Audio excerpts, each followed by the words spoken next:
Est-ce que vous savez que votre gel intime que vous appliquez tous les jours là peut vous faire plus de mal que de bien? Dans cette vidéo, je vais tout te dire sur le gel intime et surtout pourquoi tu ne devrais pas l'utiliser tous les jours.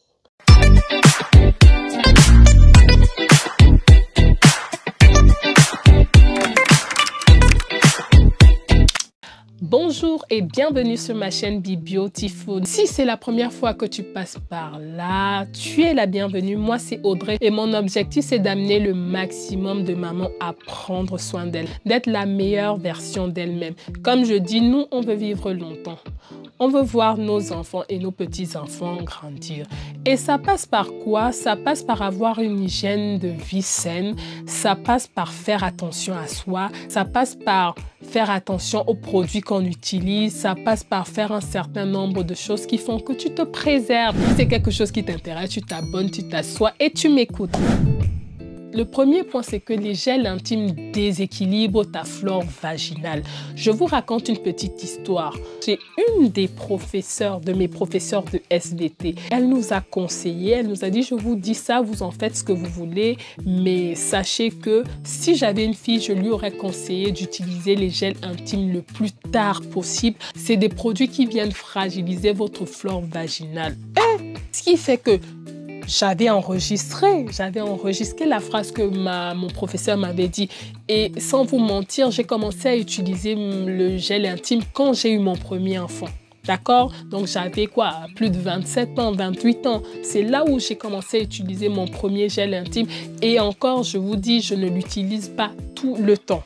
La nature est bien faite, mais comme l'humain aime les choses compliquées, il faut qu'on vienne chercher la complication. Il faut comprendre que ta flore vaginale, c'est un pH acide, donc c'est situé entre 3,8 et 4,5. D'accord? Ça, c'est une flore normale saine. Et quand tu vas utiliser ces produits-là, ce sont des produits qui sont très souvent alcalins. Ça va venir déséquilibrer ta flore vaginale. C'est la porte ouverte à plein de petites saloperies. Donc, tu vas choper plus facilement tout ce qui est mycose, tu vas choper plus facilement des bactéries. Au départ, tu n'avais pas de problème, tu peux acheter quelque chose qui vient déséquilibrer ta flore. Donc la solution, c'est que si tu n'as pas encore commencé à utiliser tout ce qui est gel intime, retarde ça le plus longtemps possible. Si tu as déjà utilisé, ok, essaye d'espacer, ne l'utilise plus tous les jours. Parce que plus tu vas l'utiliser tous les jours, plus là-bas en bas sera feignant. Comme tu viens tous les jours, c'est le produit qui vient travailler, ça fait que naturellement, l'auto-nettoyage ne se fait plus et ça fragilise en fait. Les choses ne se font plus naturellement. C'est pour ça que tu vas essayer, après ma vidéo, d'espacer. N'utilise plus ça tous les jours, d'accord? Tu utilises une fois sur deux pour que naturellement, là-bas en bas, comme c'est quelque chose qui s'auto-nettoie, ça reprenne sa fonction comme ça faisait avant. Saforel Soin Lavande Doux.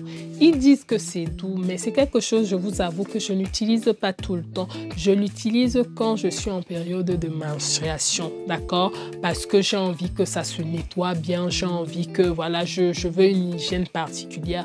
Mais en dehors de cette période-là, c'est quelque chose que je n'utilise pas. Là-bas en bas, c'est fait pour s'auto-nettoyer, d'accord? C'est fait pour s'auto-nettoyer. Avec mon gel douche, je me lave naturellement comme tout le monde et ça fonctionne très bien. Et donc, je t'invite à faire pareil. Ne dépends pas d'un produit. Utilise un produit parce que ça te fait du bien, mais n'en deviens pas dépendante. Deuxième inconvénient, c'est que dans la plupart des gels intimes, beaucoup utilisent des agents irritants. C'est-à-dire que tout ce qui est parfum, tout ce qui est alcool, tout ce qui est sulfate, d'accord? Et pour certaines personnes qui ont la peau sensible, ça peut venir donner des démangeaisons, des rougeurs, des irritations, bref, des désagréments, vous voyez. Donc, ce que moi, je conseillerais, c'est qu'il y a certaines marques qui n'utilisent pas de parfum, il y a certaines marques qui sont beaucoup plus écologiques, peut-être partir sur ces marques-là, mais il faut savoir que certaines personnes ont des sensibilités et le fait de venir utiliser un produit comme ça à répétition tous les jours, ça peut venir pour certaines personnes qui ont des sensibilités accentuer ou aggraver ses sensibilités. Et on est dans une société de consommation où on nous dit qu'il faut que ça sente le frais, il faut que ça sente bon. On va faire comment? On est plongé dedans. On dit qu'il faut que ça sente la vanille, il faut que ça sente l'orchidée, il faut que ça sente la rose. Est-ce que c'est obligé? Le vagin, c'est un endroit qui se nettoie naturellement seul. Juste avec de l'eau et un savon doux, tu laves la partie extérieure, mais c'est quelque chose qui a été fait pour s'auto-nettoyer seul.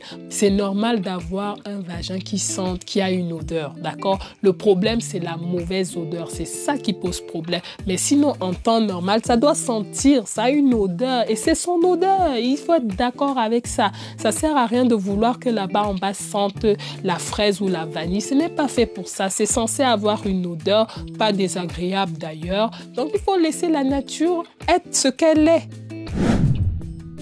Le troisième point, ça va un petit peu de pair avec le deuxième point, c'est risque d'allergie. Vous savez, quand vous utilisez un gel intime, ça a été fait, vous voyez souvent la liste des ingrédients, non, c'est fait avec beaucoup de produits. Vous pouvez être allergique à une des composantes de ce produit. J'ai parlé des sulfates, mais certains produits contiennent des parabènes, d'autres ont des conservateurs. C'est une zone assez sensible, donc faites attention à ce que vous mettez là-bas en bas parce que ça peut être générateur de rougeur, irritation, picotement. Le quatrième point, c'est la dépendance psychologique.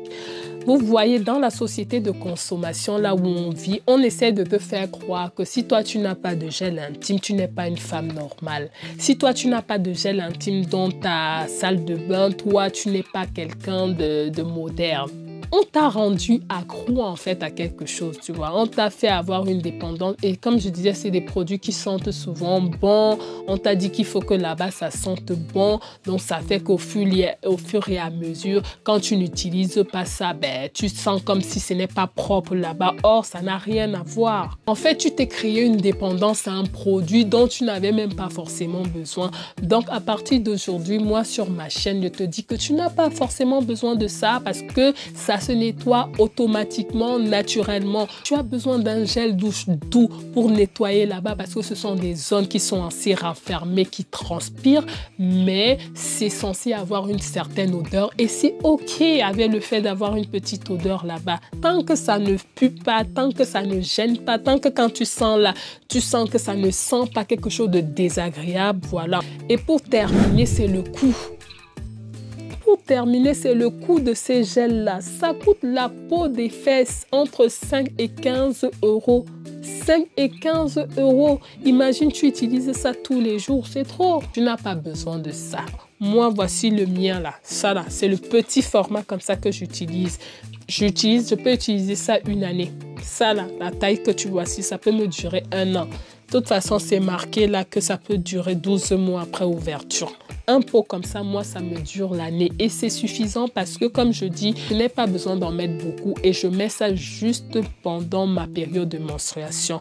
Quand ce n'est pas dans cette période-là, je me lave normalement avec mon gel douche et ça fait l'affaire. 5 et 15 euros ça et tu utilises ça tous les jours? Non, je pense que ce n'est pas nécessaire. Si tu as une fille et qu'elle n'a pas encore commencé à utiliser des gels intimes, fais-lui en utiliser le plus tard possible, tout simplement pour que son corps apprenne à s'auto-nettoyer seul. Donc tu vois que les gels intimes ne sont pas si inoffensifs que ça. Quand tu vois les publicités, on essaie de te faire croire que voilà, ceci, machin. Les publicités sont hyper douces, on a envie que tu achètes. Mais tu vois que quelque part, un produit comme ça que tu utilises tous les jours, ça peut vraiment venir déséquilibrer ta flore. La solution simple, c'est de l'eau claire, d'accord? De l'eau claire et un savon doux. En tout cas, mets-moi en commentaire, hein.